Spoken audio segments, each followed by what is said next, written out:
Arms Online, and Amrit Speaks, and I'm home. Right, so today I'm here to talk, to preview United's latest trip to London, away to West Ham. Just got a short drive, I'm just finishing from the gym, and I've looked at the lineups. I didn't do a preview before the lineup came out, purely because I expected the same lineup. I expected him to have no different, or to do no different than what he has done, which is to name an unchanged side. Now, I personally don't know how I feel about that. I know we need to get some consistency, and really good teams always have their starting 11. I just don't think it's the fairest system. I don't think it's the fairest thing, purely because it kind of,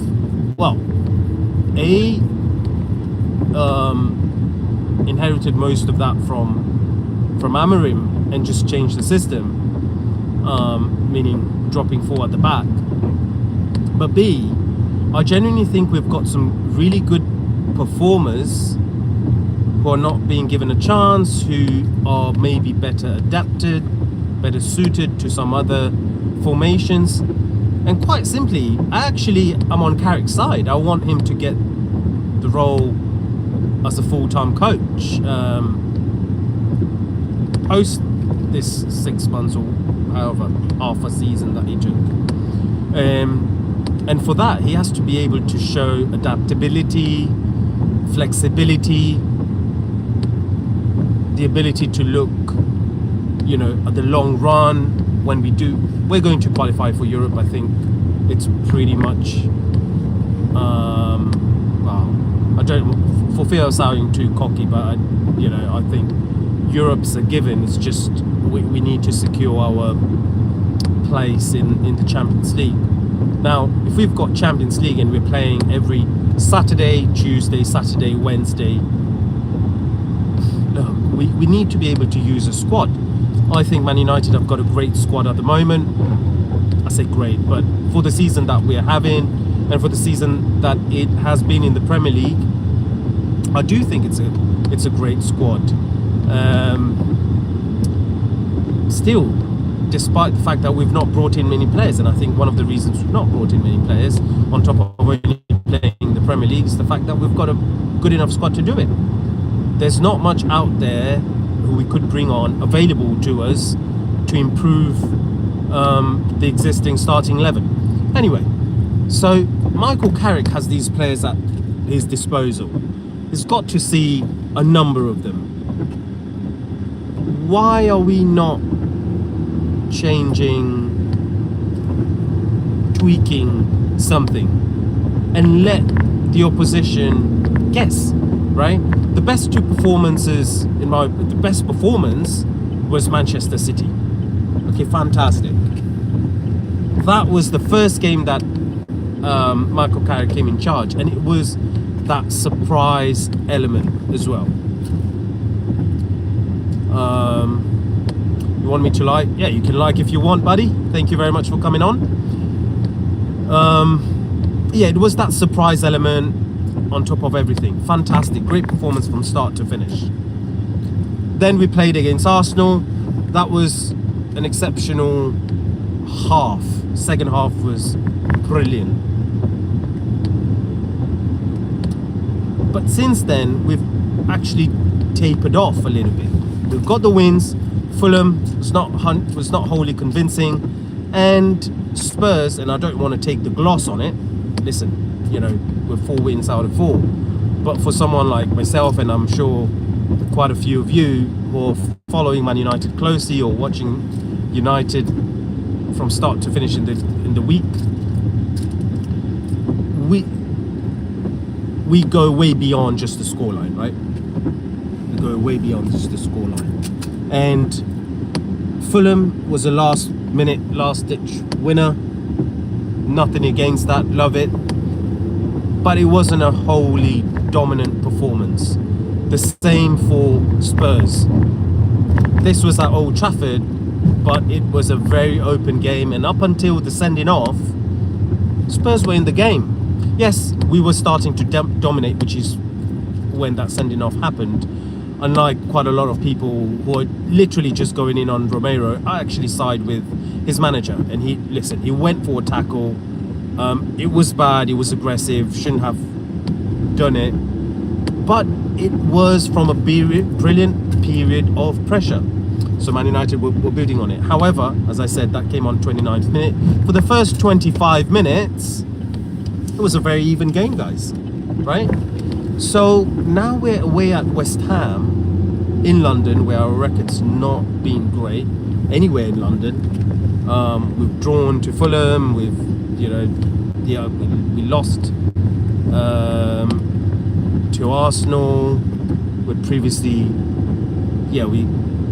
We lost points against Spurs. You name it, Brentford. All the London clubs have taken points from us. So this is not a gimme. This is not a given. I would have liked and appreciated Carrick to show a little bit of flexibility, something new, keep them guessing that they haven't prepared for, and just give us the best chance of victory. So that's one. Secondly, I genuinely think there are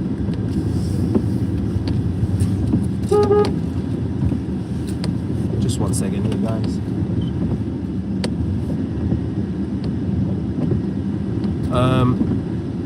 Secondly, I think there are some players who deserve to play, deserve to start. Number one, I think Benjamin Sesko needs to play. We've got to be very, very careful with how we manage Sesko, because I think he's been doing well and not being rewarded with a starting place. Gyökeres has come on, similarly to Sesko, not always started, but he's shown that, he's hungry. He came on as a substitute and ended up scoring 2 goals. So I fully expect him to start for Arsenal next time. And that's the difference, right? With Man United, we are not giving those chances. Patrick Dorgu had an excellent start, but so did Cunha. And if it wasn't for the injury, we would not have given Cunha the chance to score, to start. So there's nothing wrong with a little bit of rotation. And I would like Michael Carrick to really adopt that. Just give me a minute, guys, while I just park up and continue the preview, hopefully indoors in light. There are a couple of other players who I would like to be given a chance. Mazraoui, for one. I think Dalot has had, a relatively good time starting, I think, especially the last match. And I see where, there is merit to being consistent. We've shown Dalot that support, and yeah, it's working well. But Mazraoui also deserves to start, in my opinion. We need to give him a chance. And I don't think Carrick is taking advantage of these players. Unless there's an injury, they're not being given the chance. So that's my slight criticism of him, and my, kind of like reservation for keeping the same starting lineup. But listen, over and above, I always think you shouldn't make more than 2 changes from a week-to-week basis, unless you're a Sir Alex Ferguson and you've just got brilliant man management skills. Other than that, yeah, keep it fresh. Keep the players guessing. Right now, he's pretty much shown that there's no that the starting lineup don't really have to worry. They're going to start again and again. And I do think that sometimes complacency may also creep in. So Always good to mix it up a little bit. That's all I'm saying. All right. So I've spoken about our record away in London. West Ham is a tricky game. Fernandez fielder, I think, is a really. I've been rather impressed with West Ham lately. So I'm curious. I'm curious. I'm hoping for a victory, but also a very good performance from Man United. But I'm also a little bit concerned, as I said, with the lack of changes, and maybe West Ham just prepare themselves really well for this game. What do we know, right?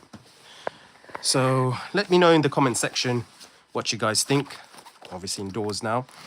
All right, a couple of other messages come in. Sabahal, hi to you. Inaya, hello. And Mozaruk, yeah, hi to you too. Okay, in terms of the league, I think we have a very good position. We've got a cushion of 5 points to Liverpool, 1 point ahead of Chelsea. And from the weekend's results, listen, initially I wanted Manchester City to draw against Liverpool. They dropped a couple of points, and so would Liverpool. But a City victory is not all bad. At the end of the day, it keeps the pressure up against Arsenal. We don't want them to get too cocky and run away with it, at least just for watchability of the Premier League. So that's good. Keeps them on their toes, keeps the pressure up. And by the time Arsenal play again, which is on Thursday, they could only be 3 points ahead. So that keeps the pressure up. I think they're away to Brentford. Yeah, they're away to Brentford. So it will be an interesting match. It will be a tough match. So that's that. And that extra point on Liverpool, I think it's a nice cushion. It's a nice cushion. No signal. What's up? Yeah, I'm good. Good, thank you. How's it going with you guys? Yeah, that extra point difference to Liverpool, I think it's a good cushion. It's a good cushion to have. Just in general, I think Liverpool, with top five going into the Champions League, Liverpool have got it all to do now in sixth place. It's not just six, but they're the same number of points at Brentford. They're currently on Europa League. Listen, I think if they finish in that position, I think Slot's job is gone. It's a similar kind of situation to Man United winning the league under Sir Alex Ferguson, and David Moyes came and we ended up in eighth. Very, very similar. But the only difference is here, Slot himself ended up winning the league, and he's currently in sixth position. I think that's very, very contentious. I think, yeah, he will have a lot of grace from Liverpool supporters and just Liverpool in general for winning a league title. But finishing sixth in Europa places, or potentially worse. Look, this could really send them crumbling. So interesting. And just to cover it, just to round it off, talking a little bit about West Ham and their situation at the bottom. West Ham have been doing well. They're in the relegation fight. Currently, I think they stand in 18th position, but just above them is Nottingham Forest. Just above Forest is Spurs and Leeds. Now, I think all of these four teams are essentially fighting for survival. One of these four teams will definitely go. I think it's safe to say Wolves are already relegated, and Burnley are very close, if not already relegated too. So it's just between West Ham, Spurs, Leeds, and Forest. Four big clubs. West Ham are in that position at the moment, so they'll be wanting to keep catching up on the other three who are not doing too great. And a quick word on Spurs. I mean, my goodness, back-to-back seasons they find themselves in that same position. You know, not so long ago they were talking about they were in the Champions League final, talking about Pochettino taking them, you know, to titles, etc. And now they're fighting for their lives to stay in the Premier League. I can't quite see it happen purely because, and again, you know, look, if West Ham win today, that's terrible news for them. But the bottom clubs will have to continue winning at a rate of, you know, at a high rate, not a rate of knots, but at a high rate. And I just can't see all of them doing that. So, and likewise, I think Spurs, we've seen in the second half against Manchester City, they can turn it on. They've got the players. Dominic Solanke has come back, so that's good news for them. All right, couple of messages. Ryson, shout out to you, buddy, and UV10X. Hey, do you remember me? What do you think about Cristiano did a protest? I've kind of missed that. I've heard someone mentioned about the protest, but I've not listened. I've not looked at any videos or articles about the protest. So feel free to tell me a little bit more about it. Listen, Cristiano is not one to mince his words, and you know, in a way, we've got him to thank about putting it in the public domain about how bad our training facilities were. Now we've got brand spanking new £50 million worth of training facility in Carrington. I think that's fantastic, and we're looking to get the stadium underway. So partly we've got Cristiano to thank. The last bit of news about Cristiano that I heard was that he may be looking to leave his Saudi club after them looking to get, or they're linked to another player. So I'm not sure. I'm not sure about the protest. So anyway, we're now bang on at 8 o'clock or approaching. That was my preview. Not much to say, as I said. Same lineup. United have just got to keep on going. And a quick word for our man who's waiting to have a haircut. I hope he's had the barbers already. He can, you know, hopefully. I've not seen it myself. I've only heard about it, but it would be great for him to kind of like do a piece, come online. Hopefully he's at the barber, and by the time 90 minutes is out, hopefully he gets a haircut instantly. I did also like the piece about Michael Carrick getting asked about him, that, you know, it's not going to make the team talk. You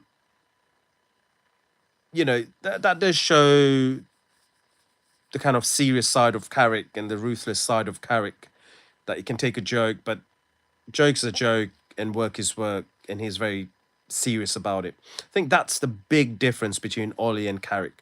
I don't think Ollie was inspiring with his team, with his press conferences.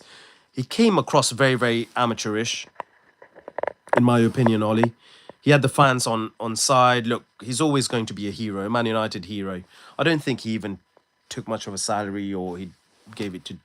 I think he gave part of his severance, or all of his severance, over to charity. So his heart is in the right place. He's a fan's favourite. He'll always remain that for giving us our second European Cup. But as a manager, no. Carrick was part of that team, so we've still got to be wary of that. Ollie never managed in the Premier League before, and I don't think he'll manage again. I can't see any Premier League team going for him. He just doesn't have, you know, those credentials and the personality, in my opinion. Carrick does. UV10X, what do you think about the 2026-27 Man U? Look, I think it's all about this season right now. And it all depends on this season right now. But I think, without being biased, I think we are in, and we should be in, for a big season 2026, 2027, as we speak right now. It's going to depend on a number of factors. Firstly, it's going to be the managers. A number of managers are the World Cup top level managers. I'm talking your Tuchels, your Ancelotti's.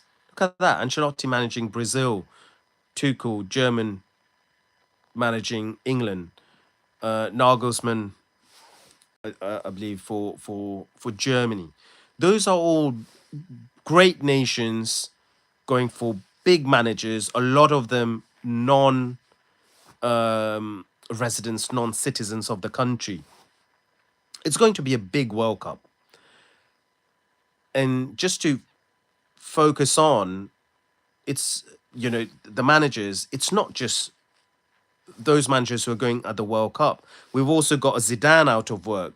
We've also got Klopp, a number of other managers, right? Southgate. Now, you know, I certainly wouldn't want to see Southgate at Old Trafford. I can tell you that now. But yeah, I think that's going to be key.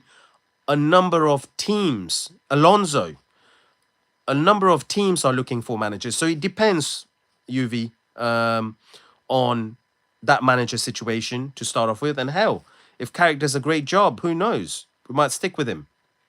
And then just to round up your first question, Man United have saved up a bit of money. We've not gone in and shown too much ambition in the transfer window. It's just probably a reason why Michael Carrick is keeping the same starting lineup. So we'll have funds to then spend during the summer. The key names will emerge from the World Cup. We'll go from there. But I think we've got a good squad already. And lastly, I do think the likes of Cole Palmer is coming to us. I think Tonali from Newcastle will be coming in. That midfield is going to be a whole new one. Casemiro's giving it his last hooray, doing really well for Man United, and guaranteed a starting lineup for Brazil as per Ancelotti. So, but I don't think he's got the legs to continue for Man United next season, in my opinion. World Cup. Who will win the World Cup? Well, a number of teams can. With my United hat on, look, it wouldn't be all too bad to see Casemiro and Cunha both rated very highly, both guaranteed starting lineups according to Ancelotti in that Brazil squad. It wouldn't be such a bad thing to see them win. Look, I'm a big fan of Messi as well, and part of me thinks Argentina in his entire career has been guided to deliver that World Cup. He's got it, obviously, in the Middle East. I think he's got every chance of doing it again in the Americas. He plays there. This is going to be, again, for me, it's going to be Messi's World Cup. Yeah, I think the Americans, it's going to be similar to Italia 1990 with Maradona, right? If it's not the home country, if it's not going to be US, they're going to be supporting Messi like they did with Diego Maradona. So, yeah, Brazil, Argentina, the giants of America, with the World Cup being in America, I think they will be hot favorites. Look, England have to be in it, have to be in the mix. Too much talent. This team that's flattered to deceive. I think they've got to be in, and with Tuchel, we've got every chance. I definitely think he's a better manager, much better manager than Southgate. So we've got every chance. And France, for me, those are the top four teams. France again have got too much talent. Potentially the best player in the world in Mbappe. Dembele, lots of good players. Oh, my other favorite is Spain. I think the Spanish team have just got excellent players, and it would not surprise me at all if they won. We've got to throw in Germany in there, potentially even Italy. So Europe is probably going to post 6 strong teams, and South America too. Those should be the final 8 in the quarters, hopefully. So from Europe, I would say England, France, Germany, Italy, Spain, and Portugal, with Cristiano Ronaldo to round it off. If I am Ancelotti, will you choose Neymar or not? Would I choose Neymar or not? Because Neymar being my second favorite player after Messi, I want him to play. Yeah, absolutely. Neymar, I don't know if he's quite in the physical shape to start for Brazil, but I would totally include him in the squad. UV10X, I would totally include him in the squad. Look, Brazil and Argentina are in slightly different situations with Neymar and Messi, purely because Argentina, Messi is just a goat, isn't he? And Argentinians recognize that. Argentinians play for that, build the team around him. That Brazil team is not built around Neymar for sure. And Brazil have got a lot of talented players with Rodrigo, with those Real Madrid guys. Yeah, they've got a lot of great players, informed players from Real Madrid, from Barcelona. So I can't see Neymar starting personally, but I would include him in the squad. Yeah, some great conversations definitely to come over the summer around World Cup. But anyway, we've got 5 minutes to go. Thank you so much for everyone who's contributed their messages and the interesting conversations. UCL says UV. This is the last one. UCL for me, again, hard to see past Barcelona or Bayern for me. But the English teams are super solid. Their kryptonite is going to be each other.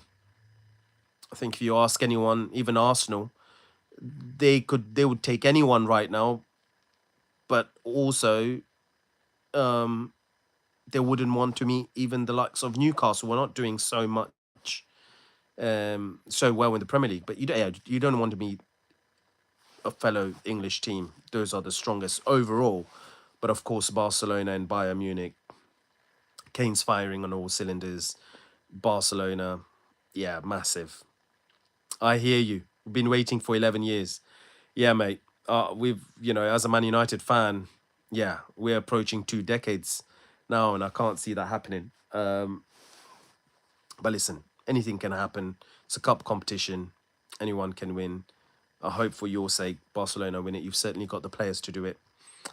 And good luck. All right, I'll sign out now. It's 5 minutes to go. I'll quickly get rid of the jacket and just refresh real quick before sitting in front of the TV in front of Man United away to West Ham. Take care, everyone, and I'll hopefully catch you guys at the halftime. Take care. Thank you again, UV. Bye-bye.